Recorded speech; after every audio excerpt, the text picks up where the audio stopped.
let's go back. I'm going to see if I can not play the audio. That's the Immigrant Song by Led Zeppelin. And you cannot start learning about immigration in the United States from 1800 to the present without the Immigration Song by Led Zeppelin. So, let's look at this map. This is actually really good at showing the thickness and where the girth of the amount of immigration is coming from. And you can see how most of the immigration to the United States is from Europe and Southern Europe. You can see the big strands, very, very heavily at the beginning, is mostly from Europe. So that's why we have a lot of Americans of European ancestry. It's not coincidence.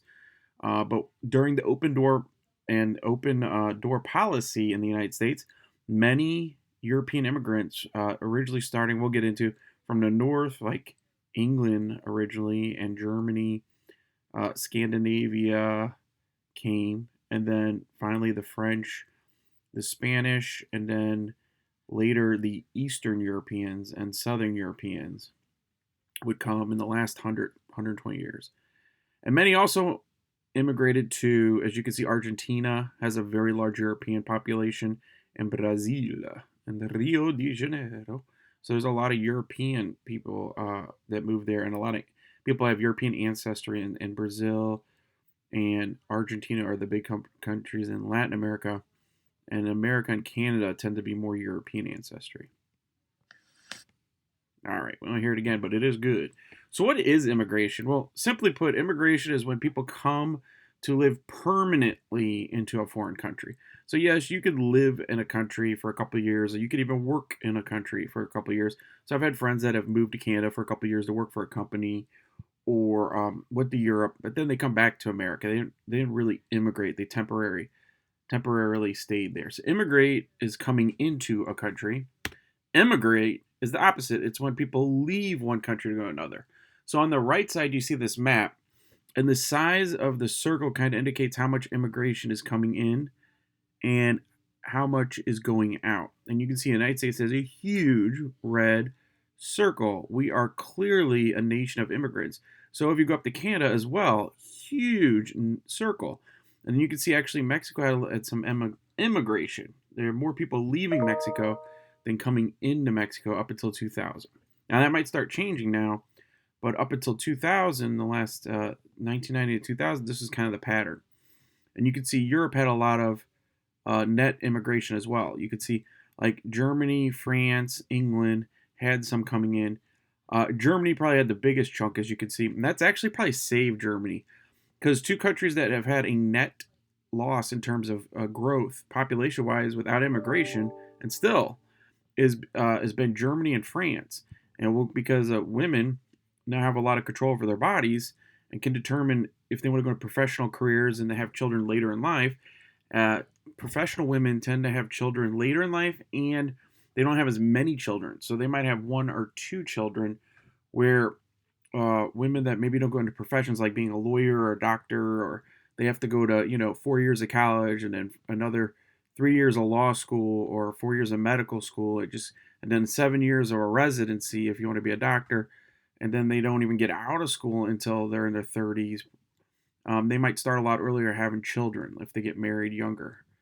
And then you could see kind of the blue areas.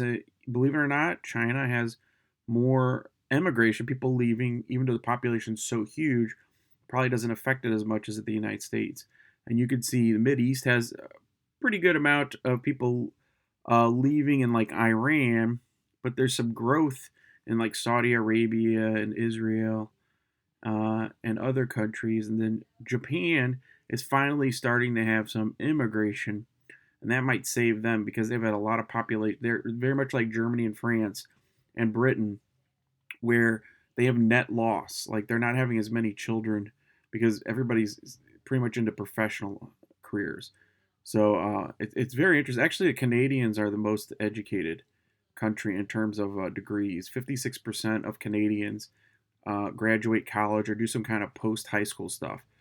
But they're having a lot of immigration come in. So they're very educated and professional, but they're allowing a lot of immigration to keep the population growing at a steady amount. So let's look at the United States in the last 1820s to the 2000s. Okay? And this is a really good graph, and it shows us that in the 1820s we only had about 128,000 people coming in a year in America, and that's when we had that open door policy. And look what happens. It goes up, it drops in the 1860s. What happens in the 1860s? I want you to think about that.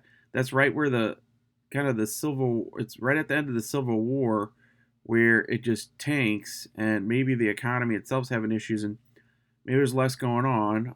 But then there's a pop that might be Irish, coming from the 1860s to 70s, late 1850s, for the potato famine.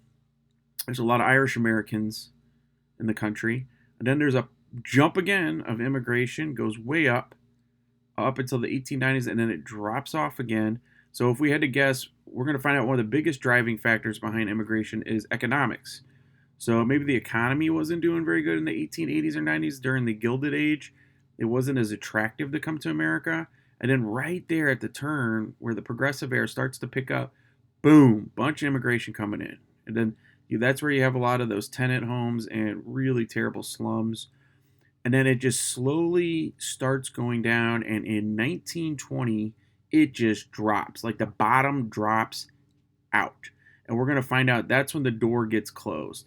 And there is limits on the amount of immigration coming in. And I want you to think about in the 1930s, it just stops. Almost stops from 1930 to World War II's and 1940s. And that whole area is very unstable. And that's the Great Depression. So the Great Depression didn't just affect America, but it wasn't a great place to come maybe because the economics weren't good here, but they weren't good anywhere. And then there's a war. So was there really a lot of movement? Were people leaving Germany? Maybe some, especially Jewish Germans left in the 1930s to come to America. But outside of that, a lot of people couldn't get out of Germany or France or Poland because of the war. And then, after World War II starts letting up, it starts coming again. And you can see the jumps, the 60s, the 70s, the 80s.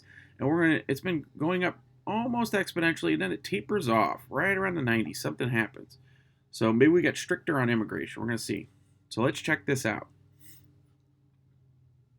So, and that is based on every 10 years. So in 2000s, we had about 10 million immigrants coming in. In the 90s, we had almost 10 million come in from 80 to 90. So we're going to find out what's going on.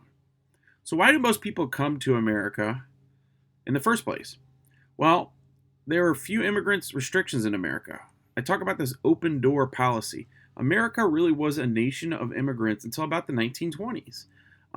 You think about everybody that was in the country with the exception of the indigenous Americans. And we talked about some indigenous tribes like the Cherokee, the Iroquois up in the Northeast. You had the Sioux in the Plains and the Pawnee.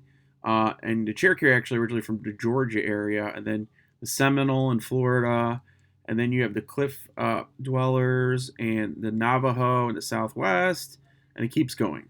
The Mississippians lived outside St. Louis, and the biggest, like our pyramids are right across the river from St. Louis called Cokiat Mountains.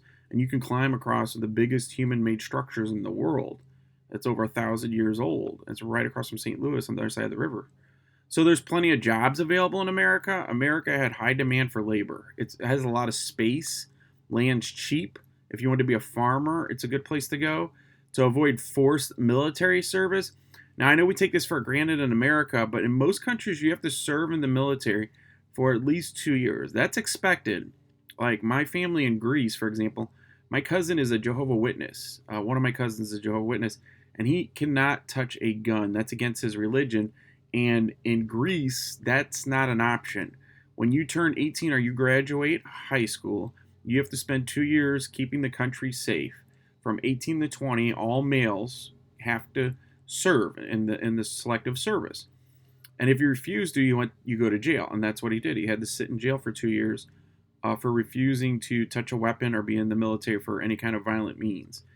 And he got out. And he basically has his own landscaping company now. He's doing fine, but that's the standard. Where my other cousin was in the military for 2 years, and all the males are. In America, that's not the case. In most countries in the world, males have to serve in the military for a couple of years. In America, and that might have changed things, we've had so many people here that it doesn't matter. To avoid religious persecution, such as being Jewish, we have a lot of religiously persecuted people have come to America. If you think about everybody from the Pilgrims, the first groups that come to America were religiously persecuted, and they came, to Plymouth Rock in Massachusetts, and they came because they felt they were being mistreated by the British and the Anglican Church or the Church of England. To live in democracy with liberties, we have a lot of liberties and freedoms that other countries don't have. So if you're in a monarchy still, like Saudi Arabia, women are just being able to drive a car, but they still have to walk the streets with their husband or their son. In America, you don't have to worry about that. It's a liberty. A woman can go wherever she wants. She's supposed to be treated equally under the law under the 14th Amendment. We assume these things, like freedom of speech, are all over the world, and they're not. Okay, so I'm going to show you this story. This is a really good story it's called The Icing on the Cake. We're just going to watch this real quick. Try to understand what it's like for new immigrants coming to America. Is it really this amazing land where you just come here and you get a job and life is great? Or is it a challenge? Or maybe it's a combination of both. So we're going to check this out in the video and see what you guys think. So please read the writing before you watch what happens to get the background.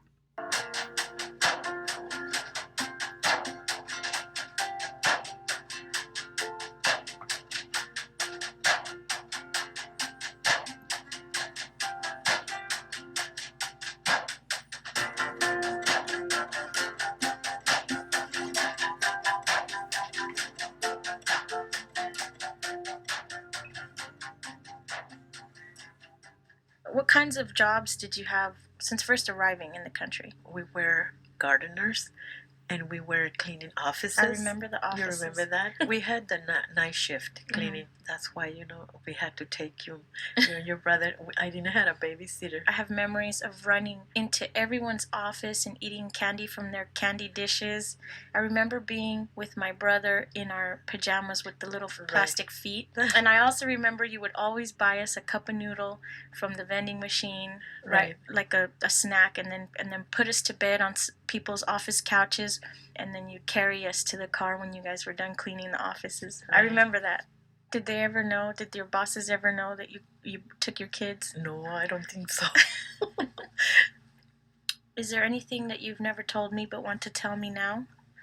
When we first came here, we went through a lot of things like not eating. I guess for 6 months your father lost his job, and we never told you that. I do remember a lot of bean tacos. But when you ask us why the same thing, remember? Yeah. I didn't want to tell you why. Yeah. If you could do everything again, would you raise me differently? I would dedicate more time, I guess. I was so busy going to school too that I guess I neglected you a little bit.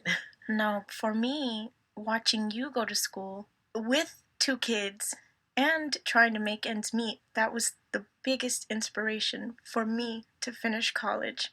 I thought there's nothing that could stand in my way that didn't stand in yours more. It's the most important thing for me, having gone to college, and I feel like anything I do from here on out is okay because I've already achieved my dream. Everything else is icing on the cake.